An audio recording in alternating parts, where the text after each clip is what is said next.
예, 2과 두 번째 비디오입니다. 지금 여기서는 모세와 기드온, 다윗의 소명에 대해서 살펴보고자 합니다. 우리가 앞에서 살펴본 요셉을 통해서 이스라엘 백성은 애굽에 들어와서 살게 됩니다.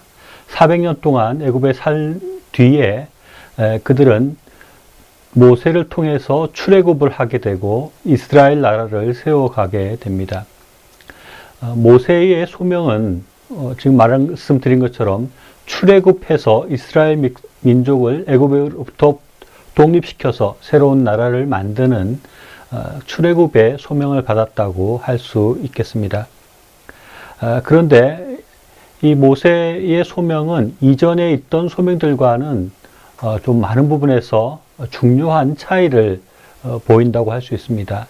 이전에 아브라함이나 야곱이나 요셉 이런 사람은 자신의 소명에 대해서 잘 모르고 산 사람도 있고 인생을 다 지나고 나서 자신이 무슨 일을 했는지 자신의 소명이 무엇이었는지를 알게 되는 경우였다면 모세는 분명하게 하나님으로부터 소명을 받는 또 특별히 그 전에는 그냥 어떻게 살 것이다 라는 것을 어떻게 보면 소명이 아주 분명하지 않은 소명들이 주어졌는데 모세는 아주 구체적인 그런 소명들을 받게 되는 것을 봅니다.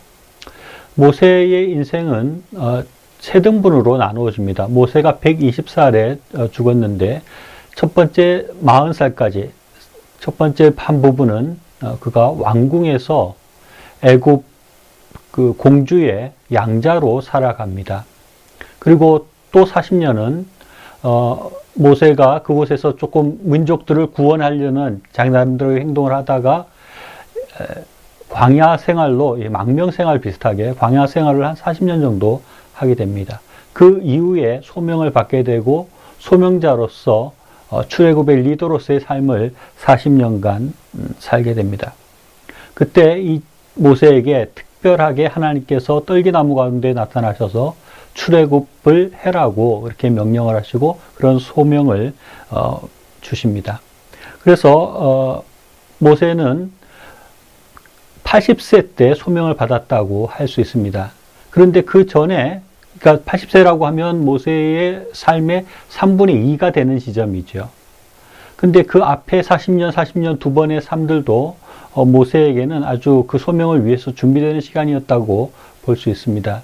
궁중 생활 40년 하면서 그는 왕으로서의 가져야 될 지도력이라고 할까요? 또 지식이라 할까요? 그런 것들을 배웠을 수 있습니다. 모세가 왕은 아니었지만 그래도 한 민족을 이끌어가는 리더로서의 그런 지식을 또 지혜를 습득했다고 할 수 있습니다. 그리고 광야에서 40년 동안 양치기로 아주 이렇게 좀 어떻게 보면 아주 암울한 시절을 보내는데 그것이 그냥 암울한 시절이 아니었고 모세가 겸손을 배우게 되고 온유를 배우게 되고 또 어떻게 보면 광야 생활 가운데 이스라엘 백성이 40년간 광야 생활 가운데 또 필요한 그런 지식들을 습득하는 시간이었다라고 볼 수 있습니다. 그래서 이 모세의 삶이 비록 80세 때에 모세가 소명을 하나님께로부터 듣게 되지만 그 앞에 40년 두 번의 기간들 80년 동안 또 그 소명과 관련된 그런 훈련되는 시간이었다라고 볼 수 있습니다. 여기서 우리가 생각할 수 있는 것은 모세는 아주 늦게 인생의 그 후반부에 소명을 받았다 하는 것을 생각해 볼 수 있습니다. 그렇기 때문에 우리의 삶도 소명이 10대, 20대 진로를 결정할 때 주어질 수도 있지만 인생의 거의 마지막 부분에 가서 요즘은 한 90살까지 산다면 60살, 60에 소명을 받는 사람들도 있을 수 있다는 것을 생각해 볼 수 있습니다. 그리고 그 삶이 그 앞에 60년의 삶이 소명과 관계없는 삶이 아니라 자기가 이루어갈 소명을 위해서 준비되는 시간이었다는 것을 생각해 볼 수 있다는 것입니다. 그래서 60이라면 어떻게 보면 인생의 모든 것들을 다 정리하고 이제 인생에 더 이상 희망이 없다 할 수 있을지 모르지만 하나님 앞에서는 그렇지 않다는 것입니다. 하나님께서는 60년간 준비를 시켰어서 이제 61세부터 뭔가 하나님의 일을 맡기실 수 있고 그때부터 하게 되는 일이 앞에 60년간 훈련받았던 것들을 동원해서 하나님 일을 할 수 있는 그런 소명자의 모습도 있을 수 있다는 것을 우리가 생각해야 하겠습니다. 또 하나 소명이라는 것이 이와 같이 모세의 경우처럼 아주 점진적으로 구체적으로 구체화되고 있다는 것입니다. 아브라함 때보다는 야곱 때, 야곱보다는 요셉 때, 요셉 때보다는 모세 때에 와서 더 분명하게 하나님은 소명을 주고 계시고 구체적인 할 일들을 맡기시는 하나님의 모습을 보게 됩니다. 그렇기 때문에 우리가 어떻게 살든지 간에 하나님께서 나의 삶을 이끌어 가셔서 하나님의 뜻하신 바를 이루실 거다라고 수동적으로 생각할 수도 있지만 하나님의 이제까지 보이는 모습은 신앙의 연수가 지나감에 따라 시간이 지나감에 따라 더 구체적인 소명들을 주시기 시작을 했다는 것입니다. 그러니까 우리가 그냥 막연히 기다리는 것이 아니라 구체적으로 나에게 어떤 소명들이 주어져 있는가, 하나님께서 구체적으로 나에게 어떤 일을 하기를 원하시는가를 찾아보는 그런 태도와 모습은 중요한 것이 될 수 있다는 것을 우리가 생각해야 하겠습니다. 하나님께서 모세를 만드셔서 출애굽을 명령하시고 구체적인 사명을 주셨듯이 우리가 지금 소명에 대해서 찾아보면서 구체적인 하나님의 소명을 발견하게 되고 또 그 일들을 이루어가게 될 수 있다는 것을 우리가 생각해야 하겠습니다. 그 다음에 생각해 볼 사람들은 사사 기드온과 다윗 왕의 소명입니다. 모세 이후에 성경에 나타나는 소명들이 점점 분명하게 나타나는데 가나안 땅에 이제 모세를 통해서 가나안 땅에 들어가서 이스라엘 백성들이 살게 되면서 하나님은 사사라는 사람들을 두기 시작을 했습니다. 이 사사는 이스라엘 백성들을 왕이 없는 가운데 하나님의 명령을 받아서 이스라엘 백성들의 리더로서 살아가는 사람들이었습니다. 그래서 하나님은 수시로 삼손을 부르시기도 하시고 기드온을 부르시기도 하시고 여러 사람의 사사를 불러서 이스라엘 백성을 다스리게 했습니다. 이런 거 보면 이 사사라는 어떤 특정한 소명을 받은 직업군이라고 할까요? 특정한 소명을 받은 어떤 무리라고 할까? 그런 직종이라고 할까? 그런 것을 두시기 시작했다는 것을 볼 수 있습니다. 지금 같으면 목사나 선교사 이런 사람들은 하나님 앞에 특별하게 교회를 섬기기로 이렇게 사명을 받았다거나 아니면 해외 선교를 위해서 사명을 받은 사람이 있는 것처럼 당시에 사사라는 것들이 등장하면서 구체적으로 하나님 앞에 특정한 소명을 받은 사람들의 모습, 그런 사람들의 그룹들이 생겼다는 것을 볼 수 있습니다.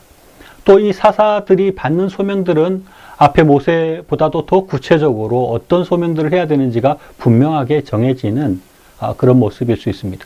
그래서 우리 사람들한테 적용해 보면 우리도 어떤 특별한 직종으로 하나님께서 부르시고 또 특별한 일을 하도록 그렇게 처음부터 이렇게 부르셨다는 것을 그런 직종이 있다는 것을 우리가 생각해 볼 수 있습니다.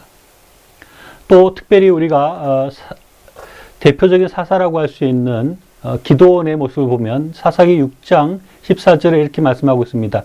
여호와께서 그들을 향하여 이르시되 너는 가서 너의 힘으로 이스라엘을 미디안의 손에서 구원하라. 내가 너를 보내신 것이 아니냐라고 말씀하고 있습니다. 기드온에게 하나님께서 기드온이 어느 시점에 기드온에게 하나님께서 나타나셔서 분명하게 말씀합니다. 미디안의 손에서 구원하라라고 말씀하면서 내가 너를 보낸 것이 아니냐, 보내다, 또 부르심을 받다, 소명을 하나님께서 분명하게 주고 있는 것입니다. 이렇게 그 이후로 기드온은 이제 분명하게 하나님의 소명을 받고 미디안의 손에서 이스라엘을 구원하는 일을 하는 그런 사람이 되었습니다. 또 사무엘상 16장 11절로 13절 말씀 보면 이제 다윗 왕이 소명을 받는 장면이 나옵니다. 이에 사람들을 보내어 그를 데려오매 그의 빛이 붉고 눈이 빼어나고 얼굴이 아름답더라.